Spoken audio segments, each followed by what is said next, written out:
the weekend, the Nankang Tyre BRSCC CityCar Cup. This is a brand new championship for 2021, and it's something the BRSCC have come up with, this sort of craze for these little city cars, things like the Citroen C1, the Toyota Aygo and the Peugeot 107, and they thought, well, rather than just one make championships, why not have a championship that incorporates all of them? Because it's basically the same car underneath, just with slightly different body kits over the top. And so they thought, yeah, that'd be a good idea. We'll get a bit of interest for that. Well, we've got 37 cars on the grid for the first ever round of the championship, and that is pretty much unheard of in motorsport, really. Brand new series usually take a few years to sort of get themselves up to speed, but for the CityCar Cup, we are straight in there with a bang with this massive, massive grid of drivers. And what makes it even more exciting is that the majority of them are rookies to racing. So for, I think it's more than 20 of them in this race, this is their first ever motor race of any kind, and for those drivers they were probably hoping it would only be about a 15-car grid, but they don't have that luxury. They've got an awful lot of competition out there on track, and actually I'm sure they wouldn't have it any other way. They want this championship to be a success, and I'm sure it will be. We'll run through the grid now then very quickly, because there are a lot to go through, and as you can see the cars are gridding up ahead of the start of what will be a 20-minute race, sorry, 20-minute race. So Nick Grindrod took the pole position. Now, he is not a rookie to racing. I've seen Nick racing in a number of things, racing a Citroen C1 at the moment, and he was 2.1 seconds quicker than anyone else in qualifying, but as we've seen, that doesn't necessarily mean a huge amount once we get into the races. He, by the way, is in a Citroen C1 with the Toyota Aygo next of Stuart Bliss alongside. Tim Evans is third in another Aygo, and then it's Liam Browning in the Citroen C1. Liam is the first of those rookie drivers, so keep an eye from him from the second row of the grid. Richard Bliss and Dylan Brooks are in a pair of Aygos on row number 3, then row 4 for Patrick Booth in a Citroen C1, and Steve Laidlaw in a Peugeot 107. Simon Toolan is next in another Aygo, and then the Peugeot 107 of Simon Laidlaw rounds out the top 10. Doug Harvey is next with Paul Toolan, another pair of C1s there on the 6th row, with Duncan Stone and Martin Piccolo likewise in Citroens right behind. Citroens making up the bulk of the grid, but yeah, the Aygos and the Peugeots I'm sure will become more and more popular as more of them are built. Then we have, on the 8th row, Adam Reeves in a Toyota and Tony Trotter in a Citroen, Elliot Lettis in a Peugeot 107, excuse me, and John Nicholson alongside him with Jamie Luthwaite and Ashley Mitchell, a Peugeot and a Toyota, rounding out the top 20. Then it's Craig Flynn and Andrew Dyer in a pair of C1s. Paul Savage's Peugeot is 23rd, ahead of Richard Snuggs in a Citroen. A few more Citroens next. Then Christopher McKenzie and Andrew McKenzie have qualified just 68 1/1000ths of a second apart there, 26th and 27th ahead of Alex Carter. David Christie, fellow commentator actually, based up in Scotland, does a lot of work up at Knock Hill, and he is making, I think he has raced that car possibly before, but yeah, making his obviously debut in this series this weekend. He has got William Burgess company at the back of the top 30. Then it's Daniel Selleck and Brandon Savage, Ben Walkinshaw and Joe Graham, with Adam Reynolds, Benjamin Bastow and Gareth Fredrickson at the back of the field. So that's the 37-car grid. Now, I'm hoping we have all 37 cars out on grid. There was a red flag in qualifying earlier on, and Scott Woodwiss may be able to fill me in on a bit more of this. Do we have all 37 on the grid, first of all? We have all 38. Oh, even better. Because the one car didn't actually set a time properly in qualifying with Ross McCarr, who's someone who we should watch out for from the back, because he's a former MG Car Club racer, and actually quite a prominent one at that. So he's starting from the back of the grid, but certainly one to watch out for. But yeah, to echo everything that you said, we've got, bless her, Lindsay Close, who's coordinator for the CityCar Cup for this season as well. Bless her, get a little bit emotional, and I don't blame her, because this is fantastic stuff from the club, and everyone who's gotten to this point. And I guess I'd like to say on behalf of the club, thank you to everyone who's managed to get this championship where it is, to Nankang Tyres for being title sponsor and being tyre supplier as well, to SW Motorsports for Essential Racing, to RunYourFleet.com, of course, for being a sponsor of the championship as well, to Motor Drive Seats, to as well Hybrid Tune, to Powerflex Bushes, Gaz Shocks, and also as well Mission Motorsport as well. One car, in fact, we should talk about Mission Motorsport, the William Burgess on the grid. He's driving in the same car which Bad Obsession Motorsports raced last year when they built and raced. It was then donated to Mission Motorsport, and William Burgess is driving that car, but the whole pit crew and mechanics is made up of ex-servicemen who they've brought on board, who they're training and retraining to help recover from various sort of ailments from being in military service, whether it's Army, Navy and so forth, which is a fantastic incentive. And so they're past the championship, and so the car which won a lot of fans last year and helped the championship win a lot of fans is thankfully back on the grid with some very capable hands in it, and so something we're looking forward to. So yeah, even I'm sort of feeling a tiny bit emotional look at this, because it's just fantastic to see so many cars on the grid for this first race. As you say, over half of them are going to be rookies, or at least carrying a rookie cross, because we have a novice racer contest where anyone who got their licence for this year, but also including those who got their licence to race in the handful of races we did last year for CityCar Cup, are also eligible as well. So we've got 22 in total on the grid, and it should be quite interesting. Redgate Corner should be quite fascinating to watch, but it should make it for a fantastic spectacle. And I was listening to them go around, and maybe someone will agree with me, they sound like, it sounds crazy to say this, but they sound like, with the 3-cylinder with the exhaust, they sound like mini Porsche 962s going around. I was listening to them go around. It sounded like I was back at Le Mans in the 90s, kind of listening to the cars going around. But it is brilliant stuff, and it's great to see it's inspired so many people. There is the Bad Obsession car, which is they put together. So shout out to Nick and Richard, and good to see that their car is still in there. It's still running the same livery they had last year with the sort of Citroen WRC inspired livery. But this is going to be pretty special indeed. Last few cars getting onto the grid, and soon all 38 are going to be pedaling as fast as they can down towards turn 1, which is going to be pretty special. The last couple of cars almost in position. I think we've got the Joe Graham car, the Toyota Aygo, and the 2 cars at the back, including Ross McCar, who we want to watch out for, certainly from the back.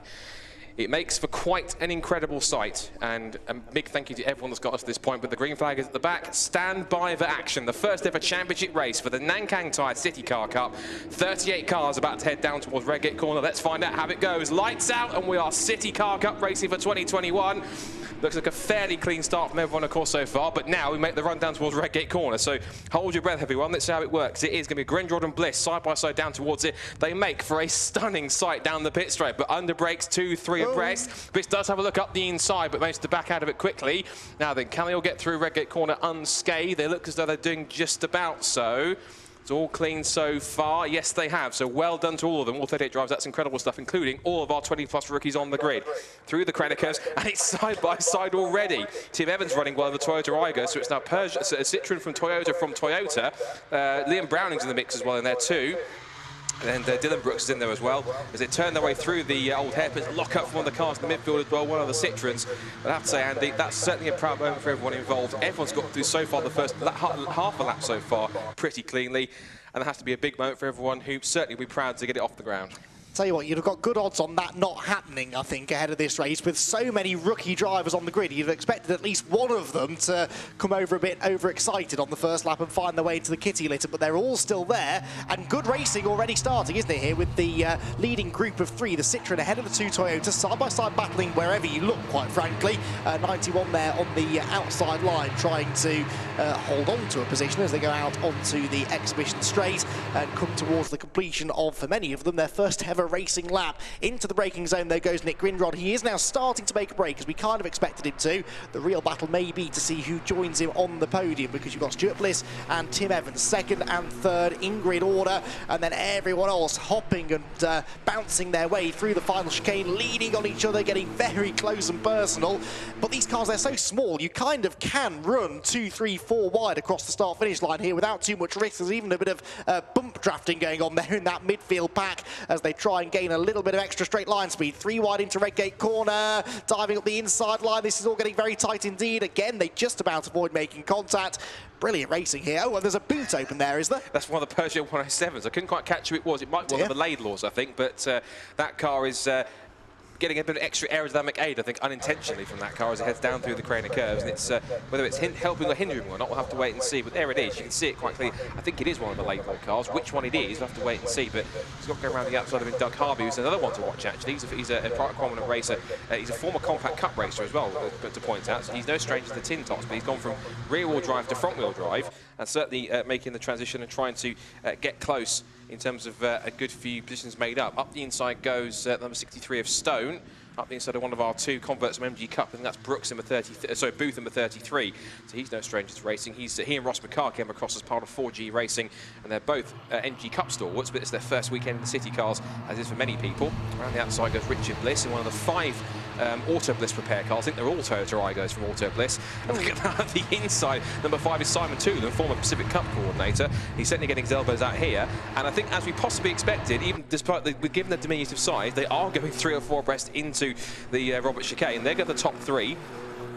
Stone now in 4th position, trying to go around the outside is Richard Bliss into Andrew Booth. It's fantastic stuff. Liam Browning in there in the grey and green Citroen. Doug Harvey's now up to what looks like 6th or 7th place now. In there also is Dylan Brooks. Simon Toolan with the, that is one of the Laidlaws. It's number 100 that's got the boot lead up. So that is, it's not Samuel, it's Steve Laidlaw. Samuel's in the mix as well, but Samuel Laidlaw's dropped back to, where's he dropped back to? Quite far back actually. So, but even so, first couple of laps appear to be relatively all clean so far. Although Doug Harvey very fast on the exit. There's more contact as well. Simon Toolan getting inside of that was Steve Laidlaw as well. Also making some progress there was car 20, and that was Martin Piccolo in his Martin's liveried car as well. He's done livery from quite a few of these cars also. So lots of great racing going on, and we've only had 2 racing laps. It's brilliant. This is fantastic, and as you say, really high driving standards for the most part at the moment, which is really, really good to see. There goes that 100 car down through the old hairpin. Steve Laidlaw. These cars, I suppose, would be used typically to go and do a bit of shopping on a Friday evening, and I think that car's got a bit confused, hasn't it? We don't need to load anything into the boot right now. We're here to race, but you're right, I might actually be giving it a bit of rear downforce, which possibly isn't a bad thing. Up through McLean's they go. They couldn't get these cars much closer if they tried, could they? Liam Browning there really trying to get up the inside. Liam started 4th on the grid. He was actually the highest placed of the rookies on the grid. He runs 2nd in the rookie class right now, though, because right ahead of him is Richard Bliss in the number 17. So this is a battle for 6th position outright, but perhaps more importantly, it's the battle to be the top rookie, and there will be some serious competition in that category, I think, as we move throughout the year. Down into the final chicane they go. And one thing I was really interested to see, actually, in these cars is how significant the slipstream effect was, because they're certainly very boxy shaped cars, so you'd imagine they're not very aerodynamic, but relatively low speed, so I don't think the slipstream is actually making much of a difference. This is just genuinely close racing, because the cars and drivers are so evenly matched. And of course the cars, as I was making the point before you got here, Scott, they may be Citroens, Toyotas and Peugeots, but underneath they are essentially identical, aren't they? Yeah, they've all got the same underpinnings, all the same mechanicals. The only difference, of course, is the bodywork and the badges, essentially. But yeah, and that's what makes it so cost-effective, is that if you need a part in many cases, if you've got a Peugeot, it doesn't matter if you've got a Peugeot or any of the 3 brands, any part that you pick up is going to be, that's not any of the additional parts that's put on, it's pretty much available regardless of a car. You just buy the same part, and it saves you so much cost of money than having to buy separate parts from separate manufacturers. So it's all quite well and good. And this is also quite beneficial to the Sprint series, and one car that's had a bit of drama towards the top of the hill. It's the Marlborough kind of livery sponsored car. Was that 777? And that's Christopher McKenzie by the looks of it. So Christopher McKenzie, I think that's the same Christopher McKenzie that used to do Fiesta Juniors. I might be, I have to be corrected on that, but I recognised the name, and I did the search for that when I was doing the preview for this, and it did come up Fiesta Juniors, so I think it might be him. But it's good to see him in the field, and a bit of drama there, but he's getting back going again, which appears to have been, after that small drama, fairly quickly back up to speed. Yes, which is good to see. No damage done, at least. We've had a change for the lead in the rookies, by the way. Browning is now ahead of Richard Bliss, so not Luke Browning. Liam Browning is into 6th position overall. Nick Grindrod continuing to pull away at the front of the field, as we sort of expected, really. He sets a new fastest lap. Oh, and we do now have our first retirement, I fear. And that's the other Laidlaw. That's Sam Laidlaw, the 101. And he started up in 10th on the grid, so he's not really had a great race. And sadly, his first race in CityCar has ended in the gravel trap at Coppice. Yeah, Coppice Corner, that is, as you say. So not sure how he got there, but that sadly means that one of the Laidlaws is out and the other one is still driving around with this boot open. I think it is actually only a bit of glass, isn't it, really? I don't think it's actually the full sort of boot mechanism that opens at the back. I don't know if that's the design of the cars or just the way that one has failed in particular, but it certainly makes that car easily distinguishable from the rest. Down through the crater curves, getting a good view here of some of the gaps at the front of the field. The closest racing is going on sort of outside the top 5, really. This is that really close battling with Liam Browning and Richard Bliss nose to tail, and then behind them we've got another good scrap coming towards us here. One of the Toyotas at the front of a trio of Citroens as they come through the old hairpin. So that will be I think that is Toolan, isn't it? The number 5 car of Simon Toolan, who is running in 10th position, with a big group of cars right behind, trying to find a way past him. Up the hill they go again into McLean's corner. Are they going to catch the back of the pack? I think the leaders will, won't they? Probably catch some back markers before the end of the race. Still 12 minutes to go in this one. 20 working its way through at the far end of the circuit towards Coppice Corner. That is Martin Piccolo, also a part of that battle just outside the top 10. Should note that Simon Toolan, the car immediately behind him, is his brother Paul. So it's a bit of a sibling rivalry here between the two of them. Doug Harvey comes next, and then we've got behind him is of course Martin Piccolo as well in his Martini liveried machine. And this is a scrap that's going on for 10th, 11th, 12th, and 13th at the moment in this pack as Simon Toolan throws the car into the chicane. This is one of the great things because they're so low powered, and because they've been set up specifically with a specially designed gas shock suspension system and also specially designed Powerflex bushes. Those combined, along with the Nankang tyres they use, all that together has made sure these aren't just road cars, which were just all the mandatory safety equipment that you need. These have been tuned and set up to be made to feel like proper little race cars. And so it means that you can pretty much chuck them around as much as you want, and within reason you can get away with quite a lot. That's the live stats going to pick up the 101 of Sam Laidler up at Coppice Corner. So no need for a safety car to interrupt the first ever CityCar Cup race, which is positive news for the most part. That's 33 Patrick Brook being changed down by that's Liam Browning, and also to scrap with two of the Auto Bliss cars. It's Dylan Brooks and Richard Bliss. Then we've got the two Toolans, Simon ahead of Paul, then Martin Piccolo ahead of Doug Harvey now, so he's a bit of change there. Tony Trotter also, who's an experienced racer too. He was someone who used to be racing in single bike engine single seaters in what is now known as F1000, so he's made a real big step from single seaters into this diminutive little CityCar Cup Championship, but certainly running well in his first race, up in 13th place.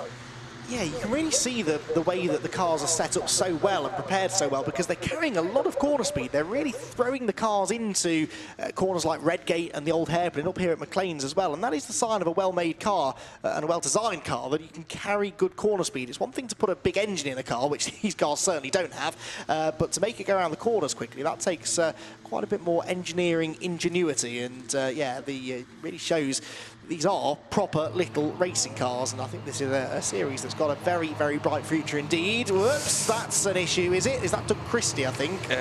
David Christie, yeah. That's battling with the number 46 Andrew Flynn as well. That was interesting. Well, that happened.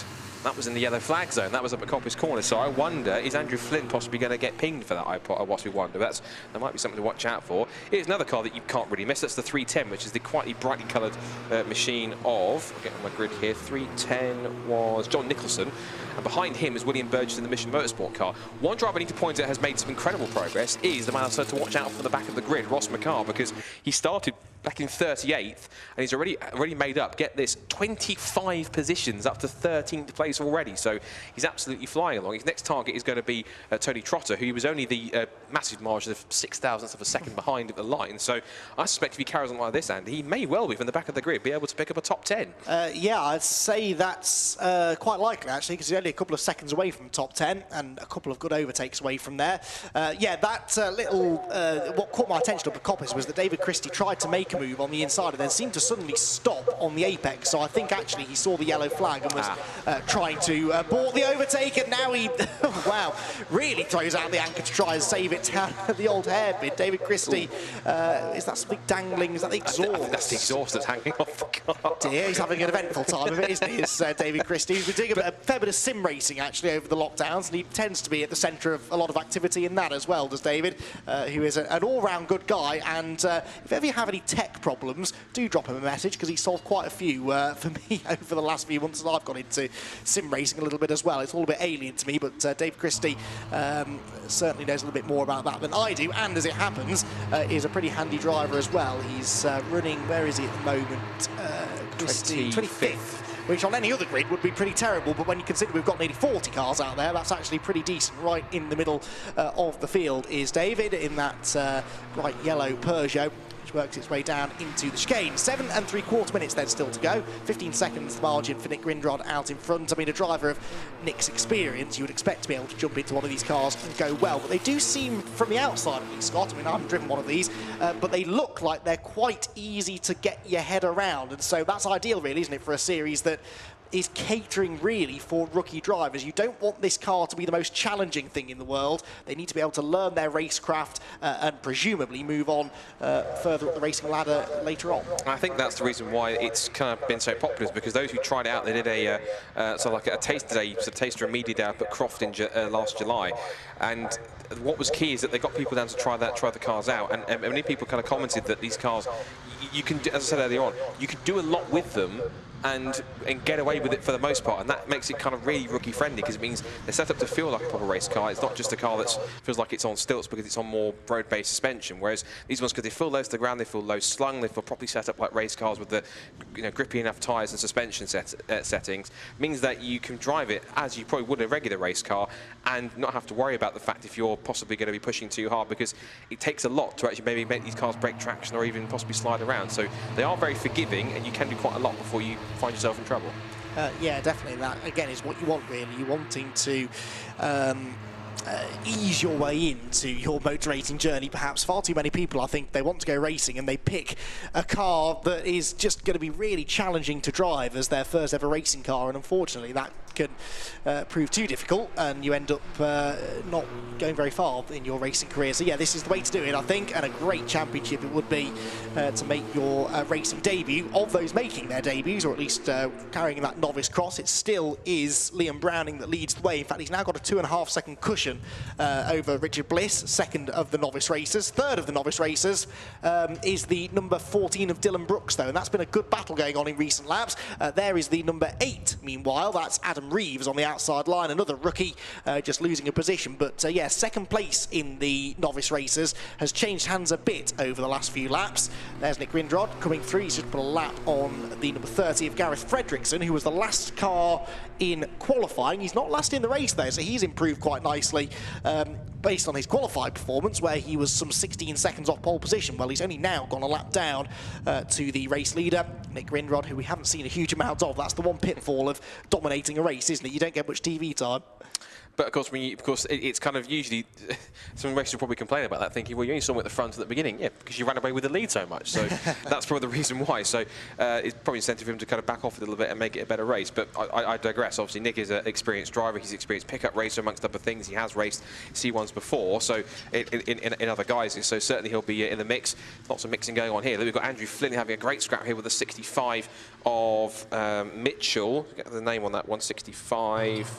Which is Ashley Mitchell, and actually started 20th, and he's currently sat at the moment in 27th, so he's dropped a few spots where he qualified. But I think what's really nice here is that all these novice drivers or rookie drivers here with the cross, the fact they're all kind of racing together for the first time means kind of they kind of know in some cases what to expect in terms of ability in many cases, because they know they're not going to be against lots of experienced racers here. And this is going to get tight, throwing a press into the chicane, and somehow Mitchell managed to get past all of them on that side, squeezed through the middle, and managed to get himself out of what could have been something pretty terrifying. But the 3 Citroen C1s now left in his wake here as they come down the pit straight, and that was a fairly intense moment that could have ended worse, but thankfully didn't. And they're all novice drivers, that lot, you said. I believe the novice cross doesn't lie, apparently. So that is incredible. I mean, I don't know whether that was a sign of talent from them, or just that they haven't yet learned what not to do as a racing driver. Nothing untoward that he did there. It's just that more experienced drivers probably wouldn't have even attempted that move. Dave Christie, I'm afraid, by the way, is in the pit lane, so I think that loose exhaust has either caught his attention, or perhaps more likely caught the attention of the clerk of the course, and he's been signalled in to get it repaired. That's a shame, but there's another race for these cars later on, of course, at around 6:30. Oh my word! Is that Grindrod? That's the leader, isn't it? No, that's Tim Evans. That's interesting. So Tim Evans has dropped right back into the clutches of what looks to be the battle for fourth. So now I think Duncan Stone, also into the pits, looks like Adam Reynolds. I thought he was. No, he's just slow off the corner. So this now means there has been a change around. So it is now Duncan Stone up into, into third. It's right now. Sorry, Patrick Booth went to third, forgive me, in the 4G car. Then it's Tim Evans, then Duncan Stone's in fifth in the other Viking Van Hire car, which is, I guess, the teammate to Nick Grindrod. And then we've still got Liam Browning in sixth in that novice class. He's just there on the inside line going past, that looks like, I think, the Adam Reynolds car, which is running back in 33rd position. We've got the rest of these other cars in this lead group are also running in tandem as well. Just behind Liam Browning looks to be, that is Richard Bliss. So that is an actual on position. That's actually a battle for the novice racer category lead between those two. And also trying to get stuck in there is Dylan Brooks, who isn't too far away, but he's been trying to pick his way through the traffic here. He slots between Joe Graham and Adam Reynolds here. But this should be a battle to watch here as we see them on the track. Here we go, these two cars here, the grey and green machine of Liam Browning, who'd made some appearances last year in the first couple of City Car Cup races, and then Richard Bliss, of course, in the number 6 Auto Bliss car, which is, I think, one of 5 Toyota Aigos they've prepared this set, and they had them all set up in the paddock. I saw a picture, and they were beautifully prepared and put out and laid out setup for them, so it's great to see that such a well-prepared team join the championship. So head round the right-hander, and now on the back of another rookie racer, that's the 99 car, I think, which is Benjamin Bastow. Head down the back straight with 2 minutes to go. I should mention as well, whilst it's been happening, Nick Grindrod doesn't seem to know the word slow down, because he keeps on consistently lapping the 135s, and that gap is quite substantial. In fact, Stuart Bliss is just coming across the line now, and the gap is 30 seconds in front. So you can tell that's mainly due to his own experience, not just the C1s, but his vast racing experience as a whole. So, but certainly I'm sure that as the season goes on, gaps will start to close up as more and more drivers get more confidence, more experience, and therefore by the end of the season, we should see some much closer battles going on. But for a first race, there's been plenty of action amongst the rookies and the established names in between each other, and it's been quite an entertaining spectacle watching them all throw these cars around Donington Park for their first ever championship race, which is fantastic. Yeah, most definitely, and that novice racer battle is now really starting to build again towards the end of the race, because that gap had gone over a second between Browning and Bliss at one point, but Bliss in the Toyota has reeled him in again. We've got a minute left on the clock. Now the leader is going to come through shortly, I think, to start the final lap of the race. And the drivers we're watching now coming through the crater curves have the best part of 2 laps still to go. That's Ross McCarr who's getting on with it. So remember, he's the one that started from the back of the grid. He's into the top 10, he's into 9th now. So I think if there was a Driver of the Day award, certainly, and maybe that's a thought for Greg Graham and Lindsay Close and everyone else involved for Driver of the Day. If there was one, I think certainly he would be in contention for that, to go from 38th to a possible top 10 finish now as we get into the last 30 seconds of this first race. I know we've got a second one coming up, but I almost don't want it to end. It's been a fantastic first race for these cars, and I'm sure they've all had massive fun, and I hope they're all going to get out of the cars with massive smiles on their faces after this, because I think it certainly does look as though it hopefully has been as fun to race in as it has been to watch.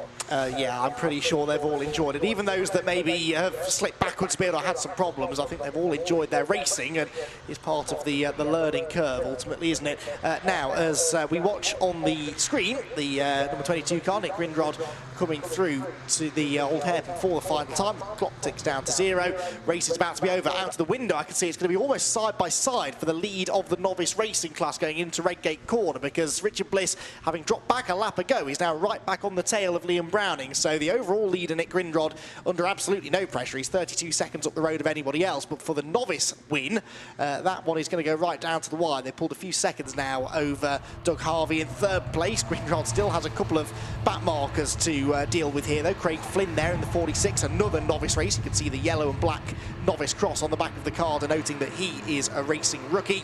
And Nick Grindrod now worked his way down into the final chicane for the final time, and there's a car in the gravel. That's number 19. That's Joe Graham that's off the road. Yep, so Joe Graham then out. So, well, hopefully not out of the race. Hopefully he'll be able to rejoin, but the leader, Scott, heads towards the line. He does indeed. He makes history as the first winner as a championship of the Nankang Tyre CityCar Cup. Nick Grindrod picks victory in the first race at Donington Park for the City Cars. It's not his first City car win. He took 2 last year in the race they did in 2020, but it's his first championship win nonetheless. And now we sit here and wait. And wait for Stuart Bliss to come through, because it was that dominant a victory. There is the 30 car of Fredrickson coming through the chicane. And here is Stuart Bliss, so he will pick up his first second-place trophy of the season for this one. And then behind, looks like it's going to be Patrick Booth who will pick up 3rd, but a very close run contest for 3rd between the 3 cars. So it will be Stuart Bliss who picks up 2nd place, the sprint for line in 3rd. The final podium spot is taken by Patrick Booth, and a sprint for line for 4th. And it's going to be Duncan Stone, I think, who just beats Tim Evans to the line, and he does by 44 1,000ths of a second. Brilliant stuff on the final corner. Rest of the pack goes through, and Liam Browning, does win the novice category, so congratulations to Liam being our first novice winner. And 7th place for Richard Bliss, 8th goes to the 14 of Brooks, and Ross McCarr, meanwhile, remember, from 38th on the grid to 9th. That's an improvement of, I'm going to get this right now, that's 29 places. which is, I don't know many other people that would do that in any other championship given the size, so that's incredibly impressive stuff. And I think I'm going to have to head down and see what they thought about that, because I'm sure there's going to be four very happy drivers. Then we're going to pull in the top 3 and the novice winner as well, Ian Browning. So here for more forward. I'm pretty sure, I'm hoping that either they might have masks or balaclavas on, hopefully I'll be able to make out a smile on each of their faces after that, as well as anything. So superb stuff from the City Car Cup, and yeah, for a first race, that wasn't bad. Not bad at all. Thoroughly enjoyed that. Rarely have I enjoyed a race so much that was won by 35 seconds, but if you ignore Nick Grindrod, there was some brilliant close competition further back in the field. Grindrod takes the victory and will be odds-on favourite probably to take another win later on when the City Car Cup is back out on track at about 6:35 for their second round of the championship. So, cars work their way down into the pit lane then, and I'll remind you, we still have 4 races to go today. The Aston Martin Owners Club is back out again shortly. Grid of cars lining up behind me in the holding area for the GT, GT4 and Intermark series. The Avon Tyres National Formula 4 Championship will be out after that. It's been quite a long time since they were last on track, but that will be their 3rd round of the season. The Ford Modified Series have their second race of the day at about 6:05, and then the Nankang Tyre CityCar City Car Cup, the cars we've just seen out on circuit, will head out at about 6:35. It's another quite late finish here at Donington Park. There's confirmation of the result meanwhile. Grindrod leads the way, Stuart Bliss 2nd, Patrick Booth 3rd, Duncan Stone 4th and Tim Evans 5th, with Liam Browning, Richard Bliss, Dylan Brooks, Ross McCarr from the back of the grid in 9th and Martin Piccolo 10th. Liam Browning, by the way, was the novice racer class winner. Paul and Simon Toolan 11th and 12th ahead of Andrew Dyer and Doug Harvey, with Tony Trotter 15th. Jamie Luthwaite was 16th ahead of Will Burgess. Elliot Lettis, he gained some ground in that one too. John Nicholson and Richard Snuggs. Adam Reeves is just outside the top 20 with Daniel Selleck and Andrew Mackenzie, the last 2 drivers on the lead lap. Then Craig Flynn, Paul Savage, Ashley Mitchell, Alex and Craig Carter, as well as Gareth Fredrickson and Brandon Savage round out the top 30.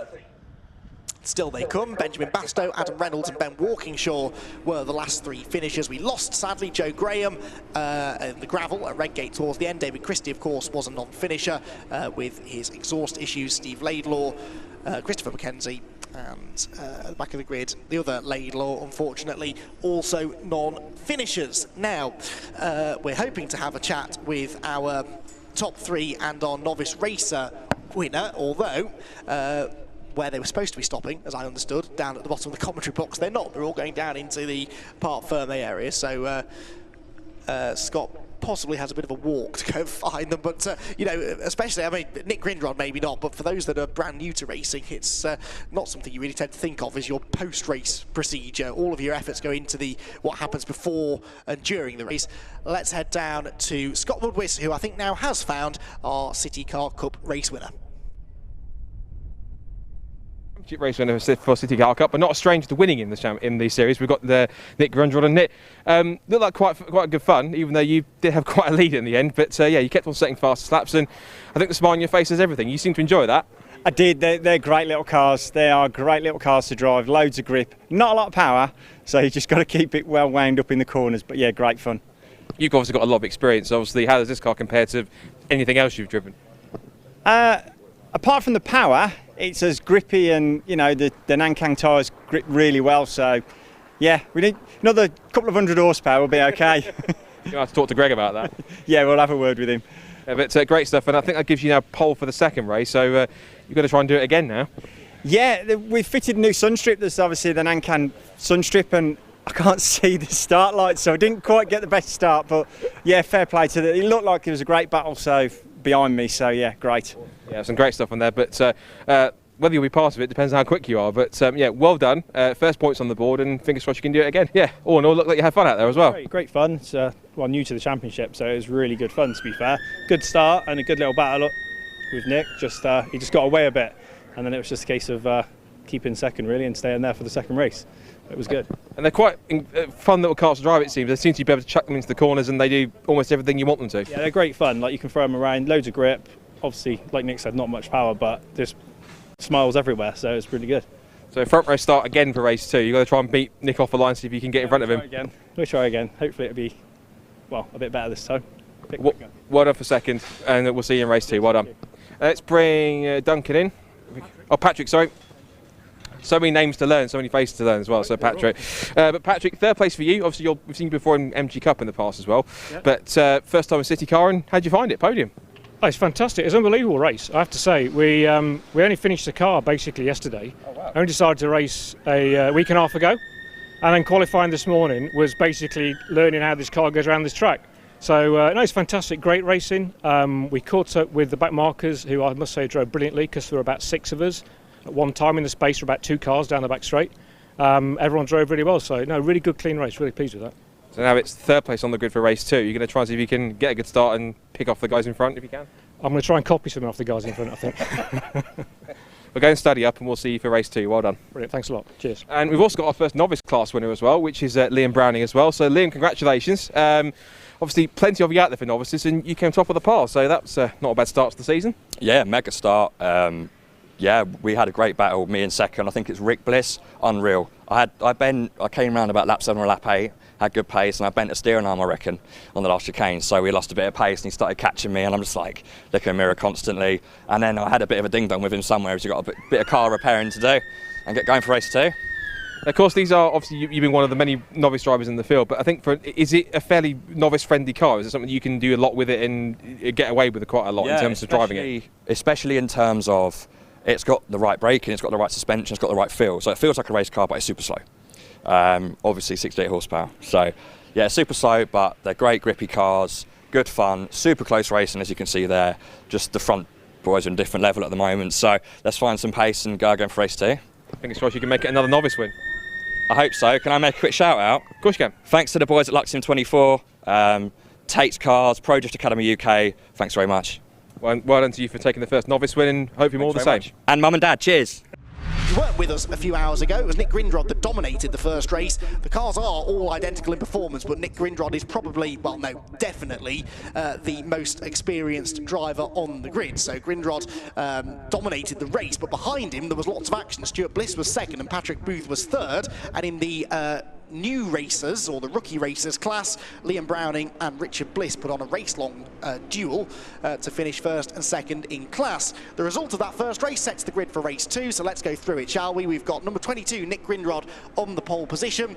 Second place on the grid alongside him will be Stuart Bliss. Patrick Booth and Duncan Stone make up row number 2 ahead of Tim Evans and Liam Browning, who was the winner of the newcomer racers in the earlier race. Richard Bliss was second in that class, and he lines up next, 7th on the grid alongside Dylan Brooks on the 4th row.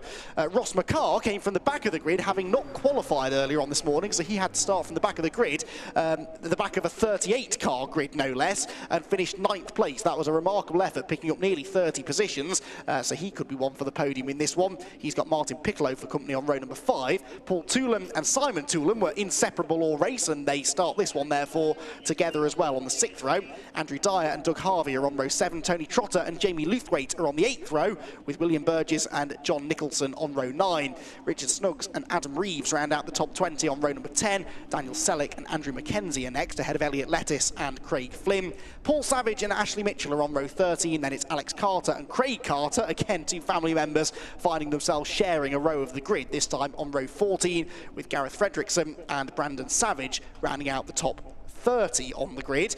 Then you've got Benjamin Bastow and Adam Reynolds, Ben Walkingshaw and Steve Laidlaw, and we're now getting into those that had issues in the earlier race. So I'm going to look out the window now as I carry on down the grid and see if these drivers are there. So Steve Laidlaw, the number 100, is there. That's good news. Sam Laidlaw, the 101, is there as well. That's good news. Christopher McKenzie, 777, is pulling into position. David Christie, the yellow car that had an exhaust fall off, or fall loose at least, is there in 37th. And number 19, Joe Graham, I think is that red and black car, isn't it? Yes, I couldn't quite see the number, but it is the number 19 at the back. So hopefully all 38 should start, although having said that, there is a gap, isn't there, alongside Craig Carter. Alex Carter is not where he should be. Oh, he is. He's just lined up a row behind. So Alex Carter, who should start 27th, has lined up in the 29th grid slot, and whether that means that we're missing someone else. I don't think we are, but I think it's messed up the rest of the grid behind him.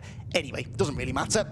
As we've made the point, about 2/3 of this grid are rookie racers, so for many of them this is their first ever weekend of racing. Some of them might have made the odd appearance last year, but any car with a yellow square and a black cross on the back of their car, and you can see about 6 or 7 of them just in that picture alone, they are all rookie racers making some of their first steps into motor racing, and this really is one of the best, if not the best place to do that, because as a rookie, in theory, you can enter any club level championship that you want in the UK, but you'll 9 times out of 10 be going up against a field full of drivers who've been doing it a lot longer than you. But the whole point of the Nankang Tyre BRSCC CityCar Cup is that you're supposed to be racing against fellow rookies. There's nothing stopping an experienced racer like Nick Grindrod coming in and showing everyone up and showing everyone how to do it, but generally speaking, if you are a rookie, you should find yourself racing against fellow rookies.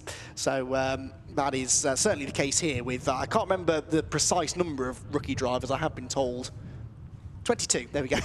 Thank you, Scott. 22 rookie drivers on the grid this weekend out of 38. So yeah, about 2/3 or so of the grid are rookies. So through red gate they go on their green flag lap then. Nick Grindrod should win, let's be quite honest, but behind him things are a lot less predictable. Stuart Bliss and Patrick Booth, 2nd and 3rd. They were covered by just 4 seconds at the flag. Patrick Booth might be on his toes here to try and get ahead of Stuart Bliss in the early stages. And that newcomer racing class of Liam Browning and Richard Bliss and Dylan Brooks, those 3 were very close together, especially Browning and Bliss. So I expect that battle to resume, and that's the Citroen of Luke Browning, so Drago of Richard Bliss. If you weren't with us earlier on, we should explain that there are 3 types of car on the grid. You've got the very popular Citroen C1, which does make up the majority of the grid, but then there are also a good number of Toyota Aigos and Peugeot 107s. And I must confess, I can spot the Toyota Aigos from a distance, but the Peugeots and Citroens I do struggle with sometimes. But that's because underneath these cars are identical. They share the same chassis. Basically everything's the same apart from the headlights and the badge, basically. Apart from that, the cars are near enough identical, and there are already series out there that cater for one-make racing of this sort of ilk, but for multi-car racing and sprint racing at that as well, this is a brand new idea, and for 2021 it looks as though it's going to be a real success. And I must say the driving standards in the earlier race were pretty exemplary as well, which is always a good sign. That's often a concern with especially a new championship and a big grid such as this one. If there are some slightly dodgy driving standards out there, that can sometimes put people off and lead them to walk away just as soon as the championship starts. But I don't think that's going to be the case with the City Car Cup. Everyone seemed happy after their earlier race, and that is exactly what we want to see. So Nick Grindrod then weaving the car around, trying to get some heat into those Nankang tyres. He lines up on the pole position, and he will have Stuart Bliss for company. Patrick Booth and Duncan Stone, remember, make up that 2nd row of the grid. Tim Evans and Liam Browning coming from the 3rd row, and that battle that I keep bigging up, I think he's going to be one to watch. Liam Browning is in the a sort of grey and green number 91 Citroen C1, and then you've got the Auto Bliss Motorsport Run grey and orange number 17 of Richard Bliss, who will line up just on the row behind him. It's a 2x2 staggered grid, so very bunched up as they run towards turn 1. It made a brilliant sight in the first race as well, as they went 3, 4, even I think 5 wide in the midfield towards that first corner. But we also made the point that these cars are not the biggest, so you can sort of fit quite a few of them across the track. I do hope that some of the drivers that were a bit circumspect in race 1 haven't now got all confident over the lunch break, and or not the lunch break, but the break they've had between races, and decide to start taking more risks at the start. We want another nice clean start here, please, everybody. 1 or 2, I'm still not convinced are in exactly the right positions that they should be. Looks as though Andrew McKenzie either isn't there or hasn't lined up where he should on the 11th row of the grid. There's also a gap further back, but it doesn't really matter because the green flag is about to be waved. The final few cars are pulling into a grid slot, even if it's not quite the right one. The green flag is now waved, and Nick Grindrod from pole position tries to make it a double in the Nankang Tyre BRSCC CityCar Cup. The red lights go on for the final time this weekend. We are away and racing at Donington Park. Who gets into Redgate corner first? It's a pretty even start from both of the front row men, but I think Grindrod will have his nose ahead as they head towards Redgate corner. Yes, he has his whole car ahead, in fact, allowing Stuart Bliss to pull in behind him. Now, here we go, 2, 3, 4 wide, onto the brakes, through Redgate corner, throw it in, close your eyes, hope for the best. Do they all get through this time? 1 or 2 running wide.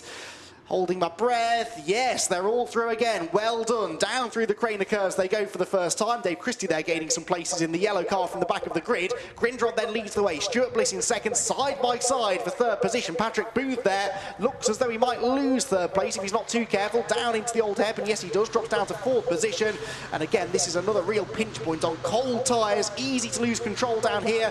But yet again, Scott Woodwiss, they're all on their best behaviour. Yeah, good stuff. That was certainly pleasing, Greg. And unfortunately we spoke too soon. That is Patrick Booth in the wall, unfortunately, and it looks as though there must have been some contact. I suspect it had something to do with the fact he was going side by side with Duncan Stone on the exit, so unfortunately one's come to blows. But to be fair, that is the first kind of incident we've had since obviously the first race, so hopefully one out of 40 minutes worth of racing is hopefully quite a good record. But unfortunate for Duncan Stone, looks like he probably just got caught up and maybe there was a little bit too of an ambitious move by somebody, but not having caught the start of it, we're not exactly sure who was at fault, if anyone. Out clambers Patrick Booth. He's done a Mansell there, hasn't he? That is pretty much exactly the spot that Nigel Mansell hit all those years ago. Yeah, thankfully the car isn't in as bad condition as Nigel's was back in '93. Car setting out of the final chicane onto the end of the first racing lap. Now, whether that's going to require a safety car given its position, I'm not 100% sure, but Nick Grindrod leads the way then. It's still Stuart Bliss in second place. Duncan Stone is still third. There are yellow flags being held out, and I think possibly even a safety car aboard, which might suggest that we are going to get an appearance from the RunYourFleet.com safety car. In fact, yes, I can see the safety car boards in the background being waved, and it has now appeared on the timing screen. RunYourFleet.com safety car is deployed for our final race, which is a shame, but obviously it was... I don't mean this disingenuously at all. Obviously, given the fact we had 38 cars on the grid and everyone got through first of all, you did say 1 or 2 drivers might get a little bit more brave in the second race. It seems that that's happened, but I mean it's in a nice way. With this many rookies on the grid and how packed it was, I don't think we were going to totally get away with the whole 2 weekends without something happening, but thankfully it seems as though we got through one race and the first few corners of the second race, but that's something before we hit strife. But that's credit to all the drivers, particularly all the rookies, being able to only get to this point in the start of the second race. We've had actually something that has warranted something along the lines of a safety car, so it might be seen as a negative in some cases, but the positive you can take from it is it's only taken them up towards the beginning of the second race to do it, because the first one was completely, for the most part, clean and tidy and not requiring anything of the sort. Yeah, there was a bit of concern, wasn't there? Some of the conversations I had this morning, no one quite knew what was going to happen, obviously, but there was a bit of concern that there might be a bit of carnage, just because learning how to be a racing driver ain't easy, and it's really not easy when you're in such a big grid of cars, and a track like Donington, which does produce very close racing, no matter what the category is, there was this worry that there'd be a few mistakes and a few incidents and a few grumpy people at the end of the day, but I don't want to speak too soon, because we're not even a quarter of the way through this race yet, but yeah, I think people are a lot less concerned about that now. This is looking like being a really, really good championship, and looking forward to getting this race back underway. In the newcomer racing class, by the way, Browning is still ahead of Bliss. That was the battle I was sort of bigging up before the race, but it is a slight change behind them, isn't it? Because third place in that class in the previous race was Dylan Brooks, and Dylan Brooks is not... he's dropped right down actually to 7th in class, 14th overall for the number 14, so he's been shuffled out, and that's promoted the number 20 of Martin Piccolo into a podium place. As indeed, and the cars already managed to catch up to the RunYourFleet.com safety car. Shout out to them, of course. It's the first weekend we've had it, and again, a massive shout out to RunYourFleet.com, not just for providing the safety car, but also as well for support being one of the sponsors of the City Car Cup Championship. It's great to have them on board. We had the official handover of the car yesterday. It was good to have a couple of representatives from Run Your Fleet down to make that happen. And a big shout out to them, of course, and if you want to check them out, of course, it's runyourfleet.com, and you can find them all on social media, and they're one of the leading companies in terms of fleet management when it comes to being a one-stop shop for everything in terms of sort of buying, and it's a sort of, leasing and financing a car and fleet and all the different telematics that go with it and risk management and all that sort of stuff. So it means that if you are running a fleet in terms of a company that runs a fleet of cars, you can use them to pretty much make sure that it's all looked after in one place rather than having to do all the hard legwork for yourself, because Run Your Fleet will do that all for you. So big shout out to them, of course. And it is wonderful to have a BRSCC branded safety car again, because it's back to the days when old school days back in places like Brands Hatch and Donington, we had the rather rapid Ford Sierra in the old school days, the branded BRSCC Ford Sierra safety car. So it's nice to have a proper BRSCC safety car again. And again, massive thank you to RunYourFleet.com for providing it for the season, for the next 2 seasons as part of the deal. And again, we speak jokingly of the people who we want to see it the least are the drivers, of course, but whenever it is out on track, it's a wonderful looking thing, and it just proves that the partnership was certainly a step in the right direction. And again, can't thank them enough, and brilliant to have that car on track and for them to supply it in return for us helping them out to give them some visibility. Yeah, and if you're going to have a safety car, at least make it a nice car, right? Because no one likes to see the safety car, really. But if you do have to see it, at least make it something that's easy on the eye, and that Jaguar most certainly is. And a good British car as well, which is nice to see for the British Racing and Sports Car Club. There goes the 91 that's leading in the newcomers, Liam Browning. 20 there is the car that's third place in the class. That is Martin Piccolo. With a name like that, really, you feel like he should be a musician maybe, or a chef or something, but racing driver is the path that he's chosen, and he was 4th in class in the earlier race, running 3rd now. As I said, there was some sort of an issue for Dylan Brooks, who was 3rd on the grid in the newcomers for this race, and is down in about 7th place in class after the opening lap. A few of those from the back of the grid made decent progress, I noticed, though. Dave Christie had passed about 4 or 5 cars, including some pretty quick racers, actually. The 101 of Sam Laidlaw he got past. Well, Sam was up inside the top half of the field in the earlier race. We've only lost the 1 car, of course, which is Booth into the pit lane, Patrick Booth, and that now means there's a chance, Scott, that we'll get another new driver on the podium at least, because Patrick was 3rd in the earlier race. So who is the man most likely? I guess obviously the obvious choice is Duncan Stone. He inherits that 3rd place, but 3rd and 4th on back in the previous race was very tight, so that little battle is going to be interesting, isn't it?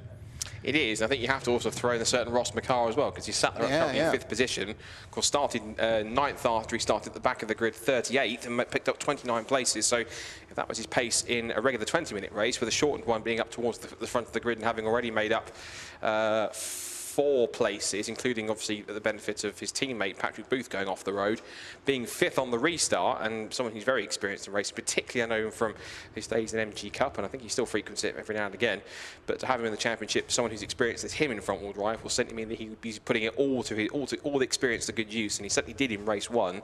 He was looking to try and make the most of it to hopefully get himself onto the podium if he can, but he's got to get around the likes of Tim Evans, Duncan Stone and Stuart Bliss to even stand a chance at that. And of course then, dare we even suggest he could even get on the tail of Nick Grindrod, but then again I think Nick Grindrod's in that far of an illegal zone at the moment that possibly that might be a stretch too far, but never say never. And when we do get back underway racing, which hopefully might even be, I'd like to hope, the end of this lap, we'll be able to get underway. But if that's going to happen, I think everyone's going to have to really bunch up pretty quickly here, because top 5 or 6 have got quite a gap, and then everyone else is kind of having to almost go at full speed to catch them up.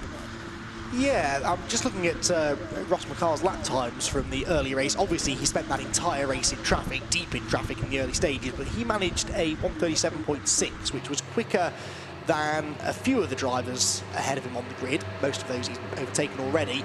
It was about 2 and a bit seconds slower than Nick Grindrod, so I think maybe a race win might be out of the question, but it almost matches the pace set by Stuart Bliss in the previous race, who's running 2nd at the moment. So podium definitely possible for McCarr, maybe 2nd place, but he's got some overtaking to do, and of course the closer to the front of the grid you get, the harder the overtakes become, because you're going up against some of the quickest drivers on the track. Leaving the track, thankfully, hopefully for the last time, is the RunYourFleet.com Jaguar safety car. The race then gets back underway. We are just under, halfway through the race, just under 11 minutes left on the clock, and Nick Grindrod then has the lead down into Redgate Corner. 2nd place is Stuart Bliss, 3rd position is Stone, and is anyone going to make a move on the brakes? Anyone feeling brave into Redgate Corner?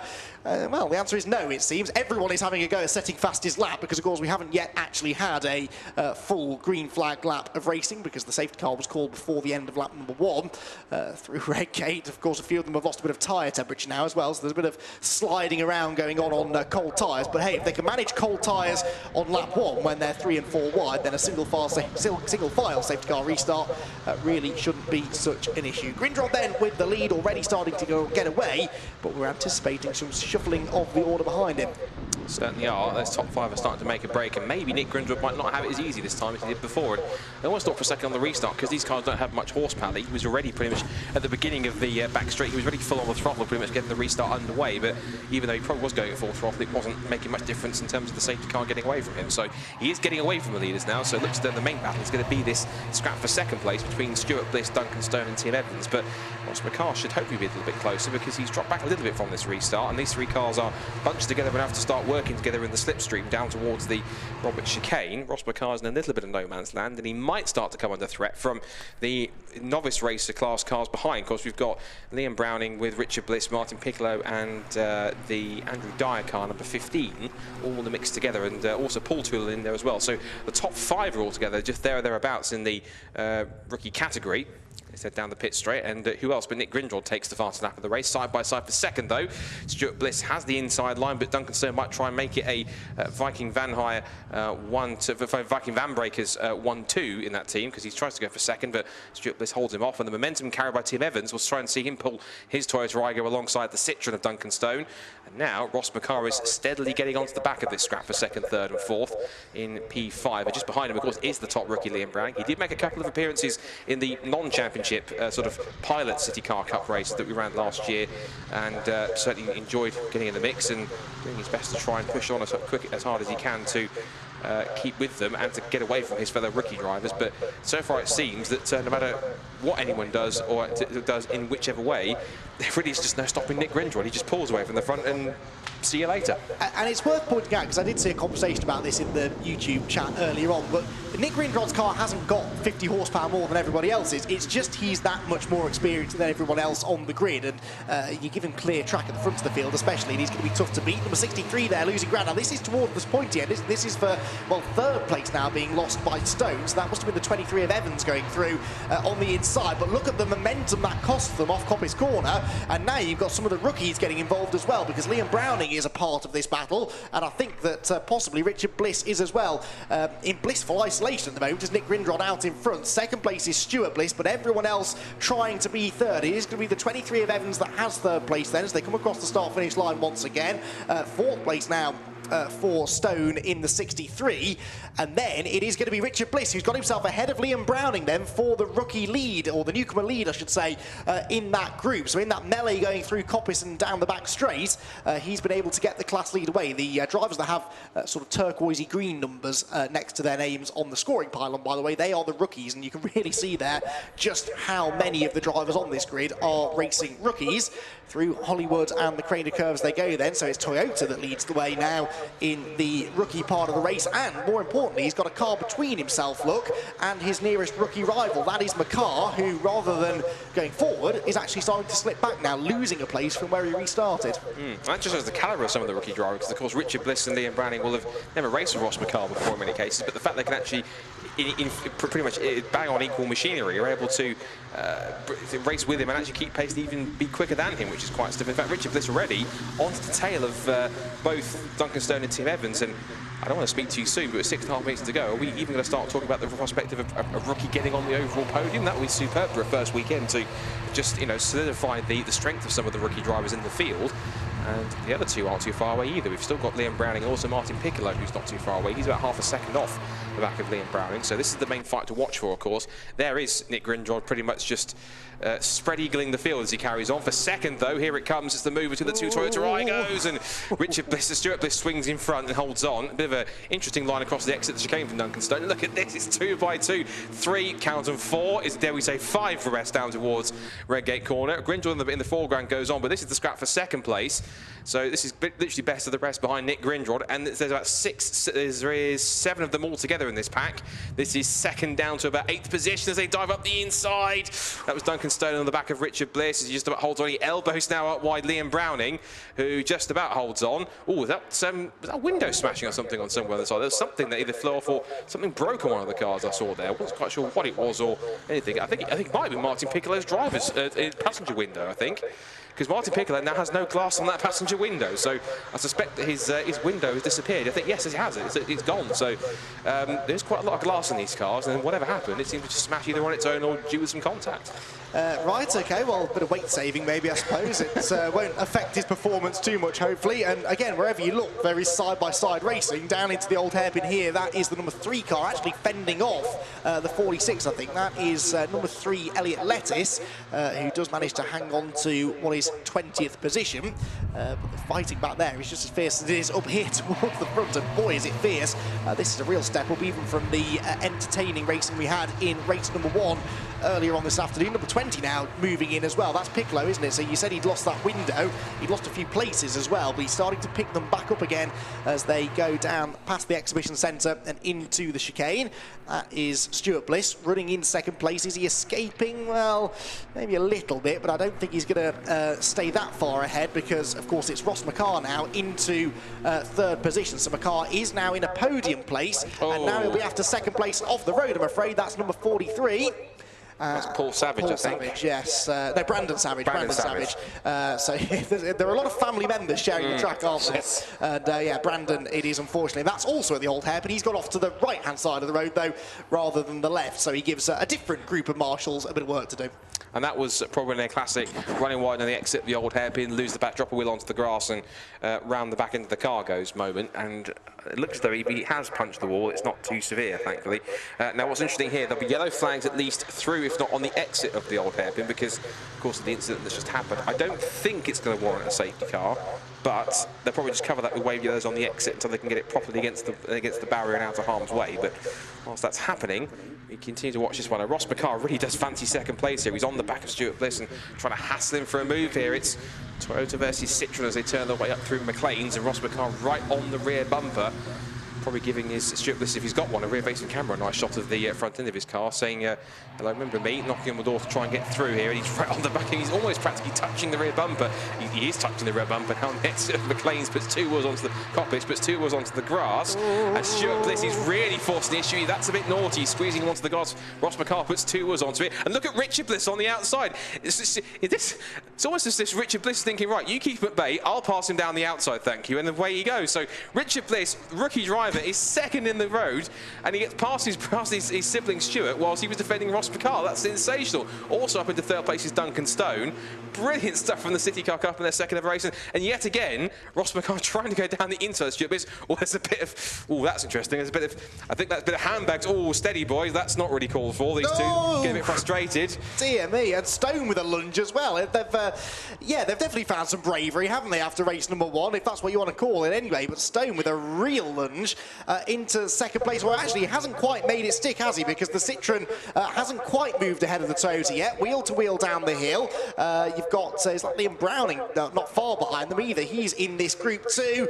Down into the old hairpin, side by side. Citroen hops over the curbs, elbows the Toyota out wide. Over the grass goes Bliss, and this is going to open the door for the chasing pack as well. We're into the, what should be the penultimate lap of this race, I reckon. 2 minutes still to go. Up the hill they go once more, and it's getting a little bit physical. There's a bit of frustration, I think, and this could all boil over at any moment into McLean's. The group of cars is getting bigger by the corner. 2, 4, 6, 8 at least, maybe 9 of them, all on top of each other as they head towards Coppice Corner once more. There's 3 abreast behind them. That was Martin Piccolo, Tim Evans, and whoever that was, I think that was Andrew Dyer in the 15 car having a scrap towards the bottom of that. But you're absolutely right. It's the cars from 2nd down to 9th that are all together, and 10th place not too far away is Paul Toolan. He's 4th in the rookie category. A couple of the cars going past. Well, that's Joe Graham being chased down by Nick Grindrod, who is just probably singing to himself at the moment as he starts the final lap of the race. But for second, it really is anyone's guess. Duncan Stone throws it in 2nd place.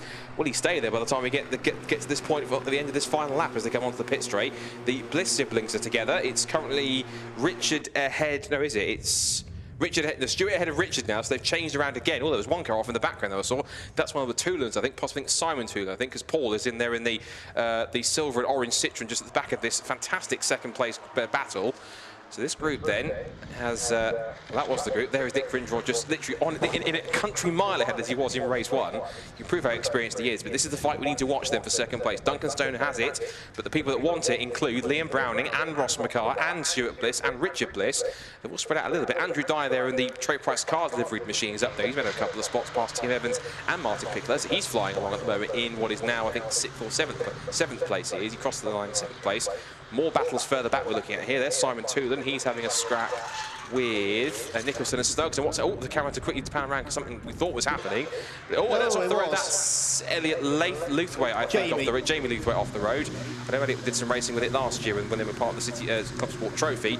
But some incredible stuff back and forth, and I almost fear what's going to happen this chicane. It's going to be quite a extremely tense final couple of corners here, I think. But Aspen in front coming out the final chicane, no dramas of him at all, but it's going to be a perfect double for the man who really has been the class of the field. Nick Grindrod makes it a double in the opening championship rounds for the Nankang Tyre CityCar Cup. Now hold your breath, because what's going to happen for second place down at the final chicane? They're going to arrive all together. Duncan Stone has it. They're all going to be line astern, I think. A bit of anticlimactic finish that we were expecting. But it's going to be a 1-2 for the Viking Van Breakers team. It's going to be a sprint to the line. These two still don't like each other on the sprint to the checkered flag. It's going to be second place for Duncan Stone, third for Liam Browning, a photo finish for fourth, which goes in the favour of Stuart Bliss by 25 thousandths of a second. And I think those two might have some conversations afterwards, after that little door banging towards the end. They still come through the pack, going through. We've got Simon Toolan ahead of, we've got as well in there Nicholson, Snuggs, William Burgess in the Mission Motorsport car coming home cleanly inside the top 20.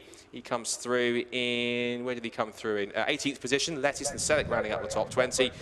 But what can you say, Andy, other than this man has been simply dominant in the City Car Cup in this weekend in the opening round. He was in 2 races last year in the championship rounds, and I think the question is, if this is his pace at the beginning of the season, what's it going to be like at season end? Yes, pretty tough to catch, although it will be fascinating if Nick is in for the full season to see how others, how they get closer to his pace, which I guess is what we hope to see. You know, Nick is almost a handy little benchmark for a grid then that's predominantly made up of significantly less experienced drivers, and so, you know, if they can get a bit closer to his pace, then maybe these winning margins might be smaller and smaller as the season goes on. But the one thing we can say is that even if he wins every race by a country mile, they're not going to be boring races because everyone else is very evenly matched. I mean, that titanic battle for second, yes, the tempers boiled over on a couple of occasions, but it was still magnificent to watch, and it was, in the end, Duncan Stone that got the second place. And Liam Browning, a rookie, on the podium overall. That is terrific racing from him, and he had to come back from, he wasn't in the lead of the class all race, was he? But he worked his way into the lead not long after the restart, and then took third place overall from Stuart Bliss in fourth position. We'll have confirmation of that result in a moment or two. But that was an absolutely brilliant race and a great advert for the Nankang Tyre BRSCC CityCar Cup. If you're interested in joining in the fun, and I think some of you might well be, head to the BRSCC website, follow the links to the CityCar Cup, and you can learn how you can get involved in racing in this wonderful new series. And it's probably, I would guess, one of, if not the most cost-effective way of going racing here in the UK, because you can pick up a donor car for relatively little money, and there are lots of teams out there that are hiring them out as well. So Nick Grindrod then takes the overall victory with Duncan Stone in second. Liam Browning is third and wins in the novices, with Stuart Bliss in fourth, Ross McCarr fifth, Richard Bliss sixth after their titanic battle, and then it was Andrew Dyer next ahead of Evans, Martin Piccolo and Toolan, with Dylan Brooks next. Tony Trotter was 12th, Doug Harvey 13th, Simon Toolan was 14th ahead of John Nicholson, then Richard Snuggs, Steve Laidlaw, William Burgess, Elliot Lettis and Daniel Selleck to round out the top 20. Then Craig Flynn, Jamie Luthwaite, Adam Reeves, Ashley Mitchell, David Christie 25th. Shout out to David Christie, not just because he's a fellow commentator, but he started 35th and gained 10 places, and he's not that experienced a racer, is David. 25th for him, then Paul Savage, Craig Carter, and the rest filing in behind. Sam Laidlaw there didn't really make much ground up, did he, actually? 31st for him. Gareth Fredrickson was 32nd, then ahead it was Christopher McKenzie, Ben Walkingshaw, Joe Graham, whilst Brandon Savage, Andrew McKenzie and Patrick Booth were our 3 non-finishers. Brilliant racing that, and I can see Paul McCurley from the BRSCC down in the pit lane giving a massive thumbs up to all of the drivers, and a well-deserved one as well, because they all put on a fantastic show. We were hoping that some of the drivers might stop at the end of pit lane for a quick chat, but they did this last time, didn't they? They went all the way down to the Parc Ferme, and we did eventually hear from them, but it all took a bit of time, so we'll see. We'll hang on for a minute or two. Just time for me to remind you that the BRSCC is back with its live stream programme in a week's time from Croft, where we've got Mazda MX-5s, Ford Fiestas, the BMW Compact Cup, all in action around one of the real hidden gems, actually, of British motorsport, the Croft circuit, up in the northeast of the country. So tune in on the BRSCC Facebook and YouTube pages for that one, and head to the website for more information about the other live stream events throughout the year, 17 in total, including this one. Also an opportunity for me to say my thanks to everyone involved in putting the meeting together. All of the officials at the BRSCC should be massively, massively proud of themselves. It's been a lot of hard work over the winter to put together their calendar of racing, some new championships, joining the club from elsewhere, and also some championships that are going through a real resurgence at the moment. So yeah, the hard work paying off behind the scenes. So to all of our championship coordinators and BRSCC officials, we thank you. And also thank you to the marshals, who have had quite a few incidents to deal with over the last 2 days. Your hard work is always massively appreciated, and we look forward to welcoming you back to the track again over the rest of the season. Also, thanks to everyone watching at home. As I say, I've been monitoring the chat on YouTube, and good to see some real discussion going on there. Hopefully, the BRSCC and its various championships have gained some new fans this weekend. If it has, then, as I say, head to the website for more information on where you can catch more of the racing. And we hope that we can welcome you back trackside in the very near future. That is obviously the plan. Within the next few weeks, we should be able to get spectators back at the circuits where you belong. But in the meantime, at least we can bring the action to you from the comfort of your own home. So that's pretty much it then. We're waiting for confirmation of whether we're going to have a chance to chat to our drivers. I think Scott Woodwiss has marched on down to the Parc Fermé end of the pit lane, and maybe the drivers are going to be dragged around to have a quick chat with us. So we'll hang on for a moment or two and reflect further on what has been a thoroughly entertaining couple of days of racing here. Donington Park always does produce great action, and particularly I found with one-make racing, it is perfectly suited to one-make racing, this circuit, and the circuit, as you can see, looking absolutely splendid. Just a little bit empty of fans, but Donington Park, run by the Motorsport Vision company, of course, these days, who also manage Brands Hatch, Alton Park, Snetterton, and the popular Bedford Autodrome, which is being used for track days and driving experiences for many a year. Motorsport Vision doing a good job with Donington, having taken ownership of the circuit a few years ago. And it's going to be hosting a number of BRSCC events throughout the year, always a popular venue, quite central, up near Derby and Leicestershire in the North East Midlands. Nick, once again, that was an incredible performance out of the front, and you pretty much just got out there and treated it like a standard drive in many cases. That was incredible. I had to just treat it like a qualifying laps. Just, I could see them, they was all just starting to line up, Crocodile and then the safety car, and then I could see them all again, and I thought, they're all going to start racing in a minute. If I can just get my head down and go. And yeah, so yeah, fair play to the lads at the back. It looked like there was they all had a good tussle, but yeah, get my head down, and it's easy to, when they're all battling, just to get your head down and go, go, go. I guess we have to ask the plan, is it to do the full season? And if so, we're going to see probably more dominant races like that, or you sort of got other commitments elsewhere? No, it should be, my two sons are racing, so if none of them clash, which I don't think they do, we should do a full year. So hopefully, yeah, fingers crossed. About 37 drivers started quaking in their boots here in that, I think. But if you do make it for the next round, hopefully we'll see you there, and I'm guessing more of the same, you hopefully. Hopefully, yeah, that's the fingers crossed, but it is motorsport and you never know. Well, congratulations this weekend. Well done for being the first ever championship race winner. So take your points home. We'll see you next time. Cheers, thank you very much. Good stuff. Let's bring in second place man Duncan Stone, and what do we say about that battle for second place? That was breathless from start to finish, but you managed to hold them off the last couple of laps and come out on top. So, yeah, and the smile on your face says it all. You look like you thoroughly enjoyed that. Yeah, I really did enjoy that. It was great, yeah. You know, I come from fourth. I come from 13th in the first race to get fourth in the first race, and then, yeah, to finish second is to finish my weekend off, really. It's your first experience at CityCar Cup. I guess the verdict is all-round thumbs up? Yeah, everyone should do it. Good stuff. And I guess planning to do full season? Full season, yeah. I'm running with Nick, so you know, get a bit of tuition off him during the year as well, hopefully, and you know, hopefully we can get a bit closer to him by the end of the year. So Team 1-2, it's not bad for a first weekend, is it? Not bad, is it? It's not bad. Good stuff. We'll go and enjoy it. We'll see you next time. Thank you very much. And let's bring in our third place man overall and our Rookie Cup winner as well, Liam as well. Well, you were happy with the Rookie Cup win earlier on, but Rookie Cup win and an overall third place. I mean, you've driven superbly all day. Yeah, that was mega. Just tried to keep with the front two boys. I know they're fast. Just literally sit on them. Just keep. We had a massive tussle, bits of wing mirror flying everywhere. But yeah, got it done. Nice and close, hard. Let's see if we can do it next round. of course, you did a couple of races last year, of course, but you've really taken to the championship very quickly as a rookie driver. So I guess it just proves, as we talked about earlier on, how easy these cars are to pick up, and you've really taken to it quicker than others, it seems. Yeah, that's it. So I done all 3 rounds last year, and the test day at the beginning of the year, obviously, went great. I liked the car, super grippy, great bunch of lads in the paddock, always helped me out. I found out after race 1 my suspension had fallen out, front right, so I managed to get the win still. I don't know how. Got in there, some people helped me out, got me all the bits. Great, you know. Nick and Duncan are just different levels, so let's try and catch them next round.